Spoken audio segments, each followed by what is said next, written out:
Hello friends, and welcome to another episode of the Pine Mountain Sessions at Home. We're just a few days past the first day of spring, and I find myself welcoming wildflowers while anxiously awaiting the return of the warblers. All of us at KNLT are looking forward to when conditions permit for us to gather in person once again. Until then, we plan to continue to bring you these unique online events. Tonight's show is part of our ongoing art and conservation partnership. Thank you to Scott T. Smith, Ansel Elkins, and Rosen Vine for being part of our conservation movement. KNLT is working on a series of important conservation projects this year that will add to the overall connectivity along Pine Mountain. Stay tuned for more details in the coming months. Thanks to everyone who has supported our efforts to protect, connect, and restore wildlands. Your partnership makes this work possible. If you're new to KNLT, please visit knlt.org to learn more and get involved today. Please help spread the word about KNLT and these talented artists. We'll see you next month for a special Earth Day episode on April 22nd. Stay well, friends, and enjoy the show.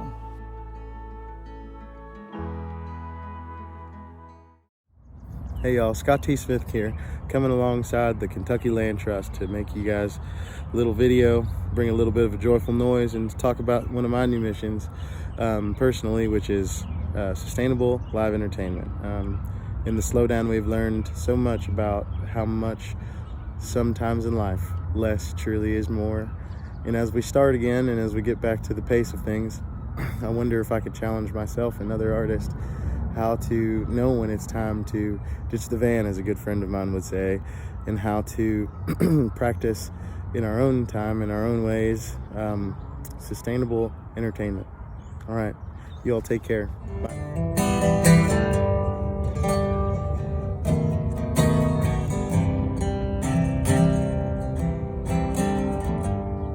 Every now and then I hear you whisper on the breeze, and thoughts of you rattle through those old oak trees.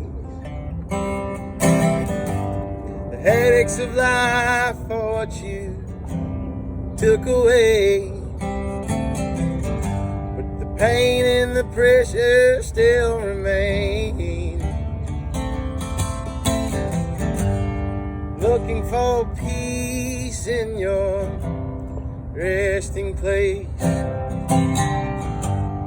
Looking for peace in your resting place. And I hope I find it someday, some way.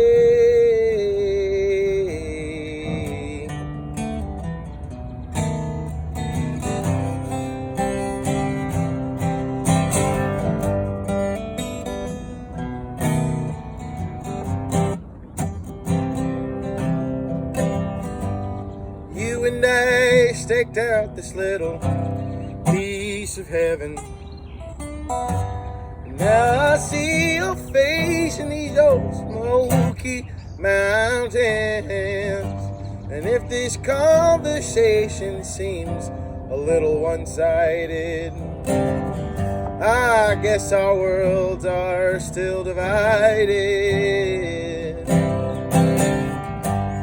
Looking for peace in your resting place. Looking for peace in your resting place. And I hope I find it someday, some way.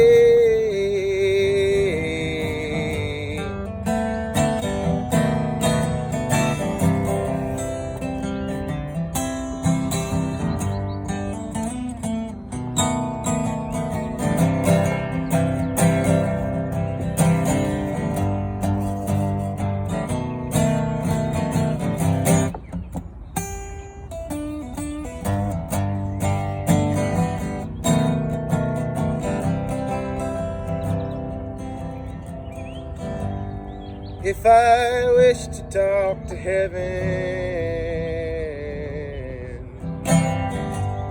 from this rolling mountainside, I tell you that I found some peace here today, and now I can say goodbye.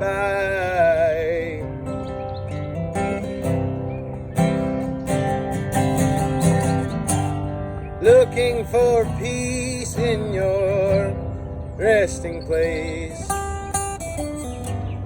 Looking for peace in your resting place. And I hope I find it someday, some way.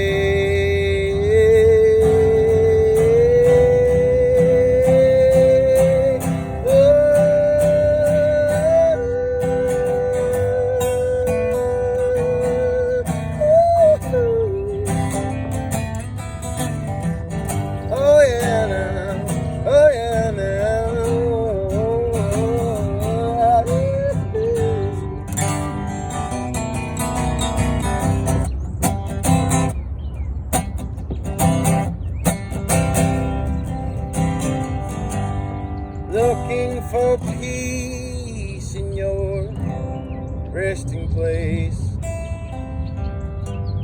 Looking for peace in your resting place. And I hope I find it someday, some way.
Well, what do you see when you look in my eyes?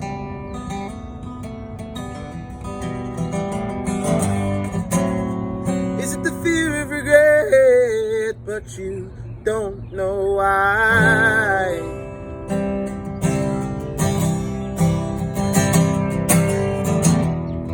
Well, the fear that you carry is not your own. Oh no, you inherited it long ago. But I'm nobody's boy, and hell, I ain't even anybody's man. So there's no one to hold me back when you call me that again. No, I'm nobody's boy. I ain't even anyone's man. So there's no one to hold me back. Call me that again. Nobody's boy.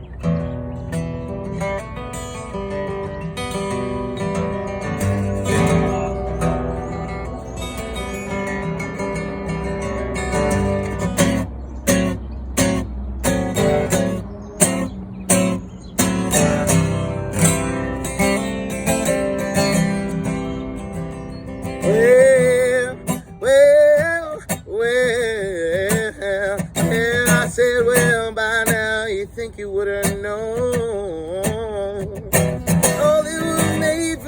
something, made from something different deep within. You can never cage us in. You can try to fence us, but we'll always dig our way out because there's something right underneath our skin. I'm nobody's boy. Hell, I ain't even anyone's man. So there's no one to hold me back when you call me that again.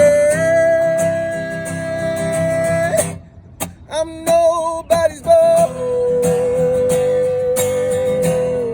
I'm nobody's boy. I'm nobody's boy. I'm just a man. Hi, my name is Ansel Elkins. I'm a poet based in Lexington. I was fortunate enough to be a part of the Pine Mountain Sessions a few years ago and be able to explore that beautiful place that is Pine Mountain. So this reading is with deep appreciation for everything the Kentucky Natural Lands Trust is doing to preserve our wildlands. This poem is from my first collection, Blue Yodel. The Girl with Antlers. I tore myself out of my own mother's womb. There was no other way to arrive in this world. A terrified midwife named me Monster and left me in the pine woods with only the moon. My mother's blood dripped from my treed head. In a dream, my mother came to me and said, if I was to survive, I must find joy within my own wild self. When I awoke, I was alone in solitude's blue woods. A woman found me and took me to her mountain home high at the end of an abandoned logging road. We spent long winter evenings by the fire. I sat at the hearth as she read aloud myths of the Greeks while the wood stove roared behind me. She sometimes paused to watch the wall of shadows cast by my antlers.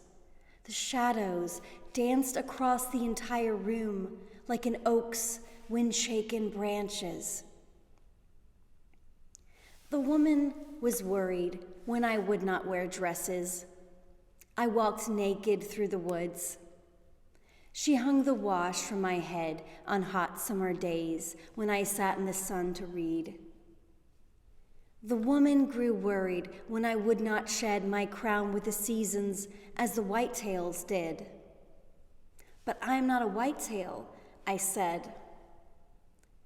When I became a woman in the summer of my 15th year, I found myself suddenly changed in the mirror. My many-pronged crown had grown into a wildness all its own. Highly stylized, the bright anarchic antlers were majestic to my eye. The woman saw this and smiled. What you are, I cannot say, but nature has created you. You are fearfully and wonderfully made. When night came, it brought a full moon. I walked through the woods to the lake and knelt in the cool grass on its bank. I saw my reflection on the water. I touched my face. You are fearfully and wonderfully made. This last poem is inspired by my own wildlands of northern Alabama. Native memory.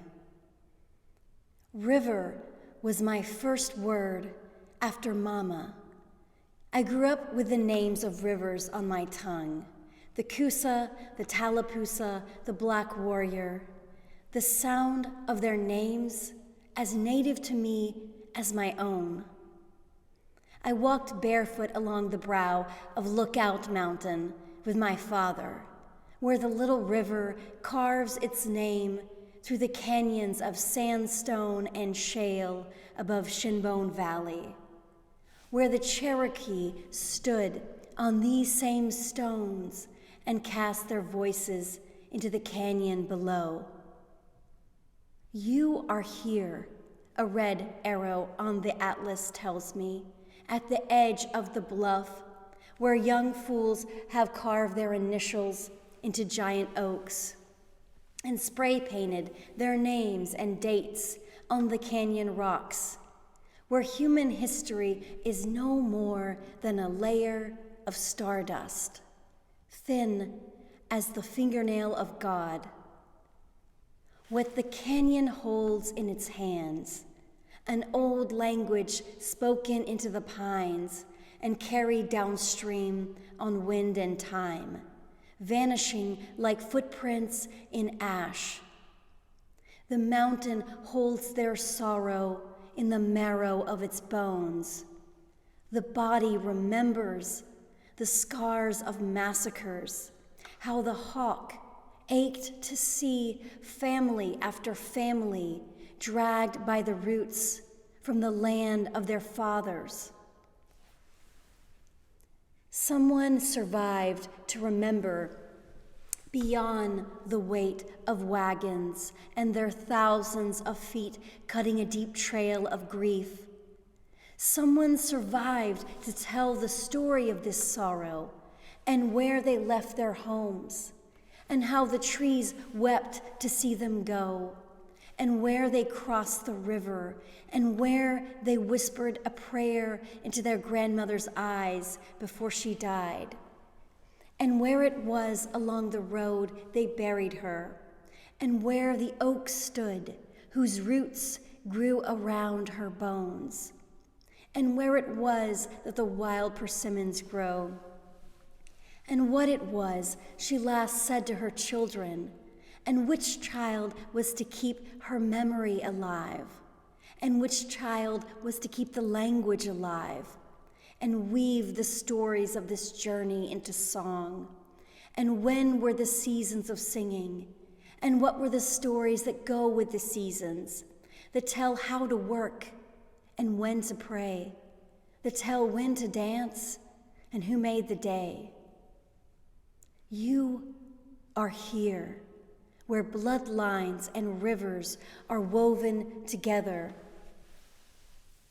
I followed the river until I forgot my name and came here to the mouth of the canyon to swim in the rain and remember this, the most indigenous joy I know, to wade into the river naked among the moss and stones, to drink water from my hands and be alive in the river saying, you are here, a daughter of stardust and time.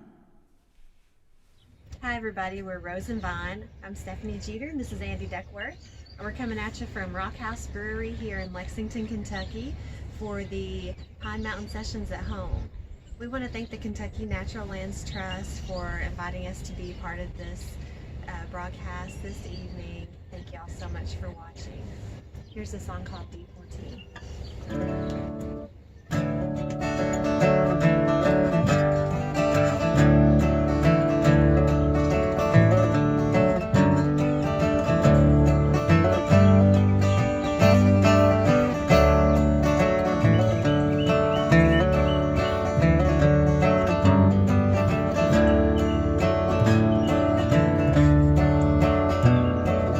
Crops are all in and the peaches are rotten.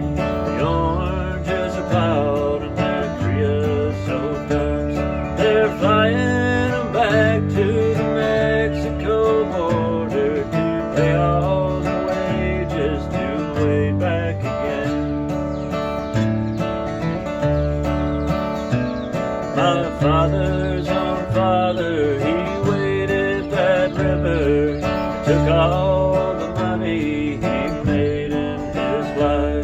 My brothers and sisters from working the fruit trees, they rode the big trucks till they lay down and died. Goodbye to my one, goodbye Rosalita, adios mis amigos, Jesus y Maria. You won't have a name when you ride the big airplane, all they will call you will be deportee. Some are illegal, some are not wanted. The work contract's out and it's time to move on. 600 miles to the Mexico border, they chased us like outlaws, like rustlers, like thieves. We've died in your hills and we've died on your deserts, died in your valleys, we've died on your plains. We've died neath your trees and we've died in your bushes, both sides of that river, we died just the same. Goodbye to my one, goodbye Rosalita, adios mis amigos, Jesus y Maria. You won't have a name when you ride the big airplane, all they will call you will be deportee.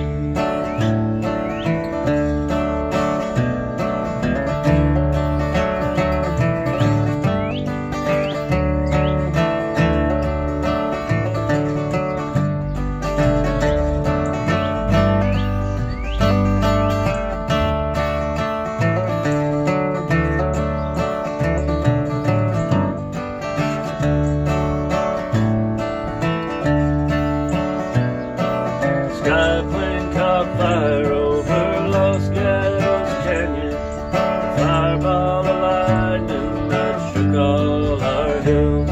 Who are all these dear friends all scattered like dry leaves? The radio says they're just deportees.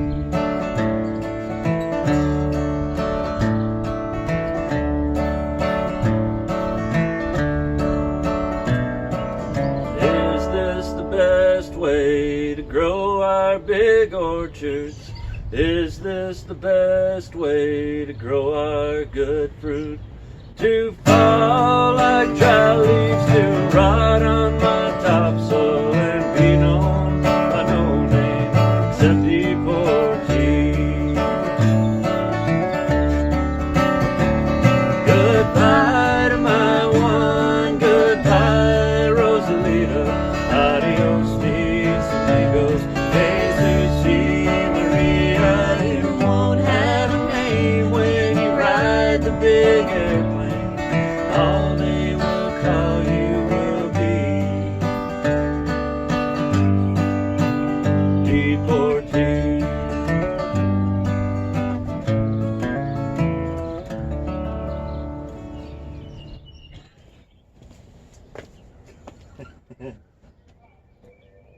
I'm gonna play a tune called Josio.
At the age of 17, I joined the Jolly Band, and we marched from San Antonio into that Rio Grande.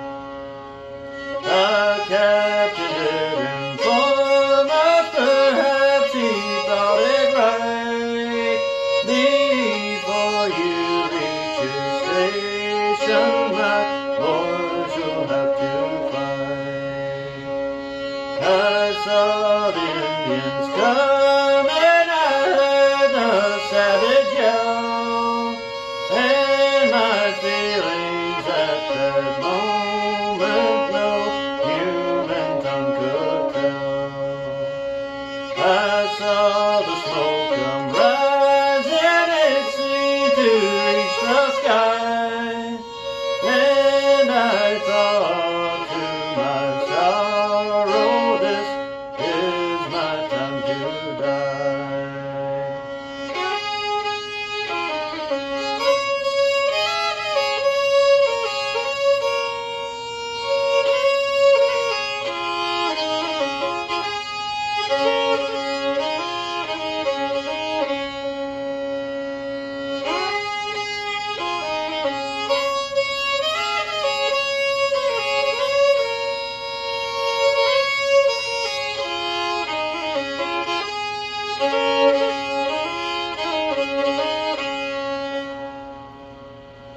We fought them bravely all day long, and when the battle was on, such the like of dead and wounded I'd never seen before.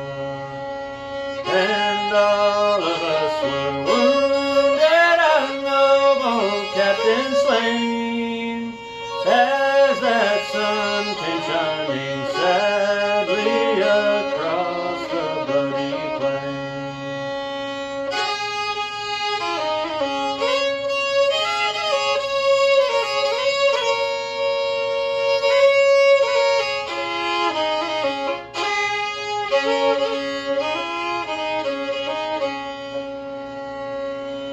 None of the noblest rangers that ever rode the West were buried by their comrades with arrows in their breasts. I thought of my dear mother in Texas, she did say, you know that they are strangers, you better keep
Southern